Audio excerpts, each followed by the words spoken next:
Hello friends, मित्र आणि मैत्रिणींनो, तुमचं माझ्या पार्ट 3 मध्ये खूप खूप स्वागत आहे दिल्लीच्या. तर व्हिडिओचे पार्ट 2 तुम्ही पाहिले असतील आणि हा थर्ड पार्ट. हा बाहेर आउटसाइड एरिया आहे नॉलेज पार्कचा. इथे मोठा असा LCD लावला होता जेणेकरून तुम्हाला आतल्या गोष्टी इथे बाहेर बघायला मिळतील. असं संपूर्ण इथे रेड कार्पेट टाकलं होतं आणि संध्याकाळची वेळ असल्यामुळे थोडा अंधार व्हायला सुरुवात झालेली होती. राईट साईडला कॅन्टीन टाईप त्यांनी अरेंजमेंट केली होती आणि हा आहे इलेक्रामाचे. असे इथे मोठे मोठे हॉल होते 1 ते 21 नंबर.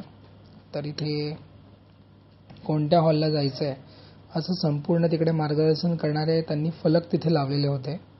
देसी तडका रेस्टॉरंट म्हणून इथे आहे. तर इथे सुद्धा जेवणाची उत्तम अशी सोय होती. राजस्थानी, महाराष्ट्रीयन, दिल्लीचं फूड, स्ट्रीट फूड सगळं. त्यानंतर आता आपण इथनं निघालेलो आहोत आणि हे सुंदर सुंदर फुलं मला फार आवडतात त्यामुळे मी त्यांना व्हिडिओमध्ये घेतलं आहे. तर आता आपण परी चौकला आलेलो आहोत. इलेक्रामापासून आपण ऑटो करून परी चौकला आलेलो आहोत आणि आता परी चौकच्या मेट्रो स्टेशनला आपण आहोत. आणि या परी चौकवरून आपल्याला सेक्टर 51ला यायचं होतं कारण आता आपण निघालेलो आहोत हॉटेलवर. इथे असं गर्दी वगैरे तर काही नव्हती. स्टेशन असं बरंचसं खाली होतं. त्यानंतर इथे असे मॅप लावलेले असतात की या मॅपवर बघून तुम्हाला कुठे जायचं ते डिसाईड करू शकता. इथे तुम्हाला कोणालाही काही विचारण्याची गरज नसते. तर हे बघा, इथे राणी चौकचा बोर्ड होता. घड्याळात 6:35 झालेत आणि आपण मेट्रोची वाट बघतोय. ती दिल्ली मेट्रो आपल्या समोर आलेली आहे. तर दिल्ली मेट्रोचा लुक बघा किती छान आहे. इथे ऑटो पण ग्रीन आहेत, मेट्रो पण ग्रीन आहे. बऱ्यापैकी इथे ग्रीन रंग भरपूर प्रमाणात वापरला गेलेला आहे. तर छान वाटत होतं लुक वाईज. आता मी तुम्हाला आतून दाखवतो की ही कशी आहे. सेफ्टी प्रिकॉशनसाठी हे दरवाजे ते आता ओपन होतील आणि मेट्रोचे सुद्धा दरवाजे ओपन झाले. आपण मेट्रोमध्येच चढलेलो आहोत. तर आता राणी चौकमधून आता उतरलोय आपण. आपला छान प्रवास झाला आहे. बसून आलोय आपण. सेक्टर 51ला उतरलोय आणि आता आपण पायी चालत जात आहोत सेक्टर 52ला. सेक्टर 52च्या मेट्रोच्या रेल्वे तिकीट बघा. इथे मेट्रोच्या तिकीटसाठी किती मोठी लाईन होती. तर या लाईनमध्ये आपल्याला थांबावं लागलेलं आहे. आपला बराचसा वेळ यामध्ये गेला आहे. आणि आता आपण उतरलेलो आहोत रामकृष्ण मेट्रोला.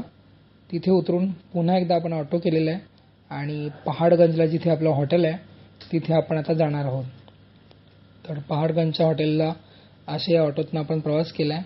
आणि ही बघा, ही नवी दिल्लीचं रेल्वे स्टेशन आहे. भरपूर मोठं आहे आणि रेल्वे स्टेशन एरिया असल्यामुळे हा संपूर्ण गजबजलेला होता आणि छोटे छोटे स्टॉल होते आणि साहजिक स्टेशन परिसर म्हटला की गर्दी तर होणारच.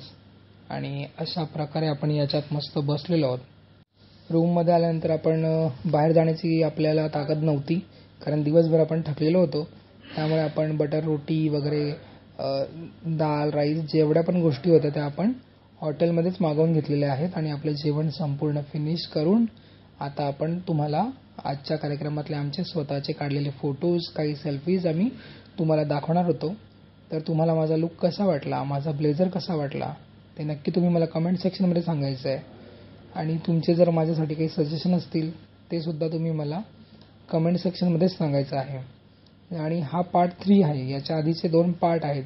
जर तुम्ही पाहिले नसतील तर ते पार्ट 1 आणि पार्ट 2 हे दोन्ही तुम्ही बघायचे आहेत. आणि हे बघा, हे आमचे काही कलिग्स, यांच्यासोबत आम्ही काढलेले फोटोज, पुन्हा एकदा सेल्फीज, पुन्हा एकदा हे आमचे कॉमन फ्रेंड या व्हिडिओमध्ये आलेले आहेत. असा कदाचित असा कुठला व्हिडिओ नसेल की ज्यामध्ये हे महाशय नसतात. अशा प्रकारे आमचा दिल्लीचा इलेक्रामाचा पहिला दिवस, म्हणजे आमचा ऑफिशियली पहिला दिवस. इलेक्रामा स्टार्ट झाले कधीपासूनच, पण आज आम्ही 24 फेब्रुवारी 2025 आज हा आमचा इलेक्रामाचा फर्स्ट डे होता. तो अतिशय छान पार पडला आहे.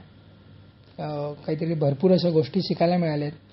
भरपूर असे नवीन नवीन लोक आम्हाला तिथे भेटलेले आहेत. आम्ही आमचे कार्ड्स त्यांना दिलेले आहेत. त्यांनी त्यांचे कार्ड्स, ईमेल ID आम्ही एकमेकांना एक्सचेंज केलेले आहेत. तर जवळजवळ अशा प्रकारे बिझनेस इम्प्रूव्हमेंटसाठी, ग्रोथसाठी, कंपनीच्या टर्नओव्हर वाढण्यासाठी अशा काही गोष्टी केल्या जातात. तर तुम्हीसुद्धा अशा काही गोष्टी करू शकता. याच्यातून पण तुम्हाला हेच शिकण्यासारखं आहे की कशा प्रकारे तुम्ही तुमचा बिझनेस असा ग्रो केला पाहिजे.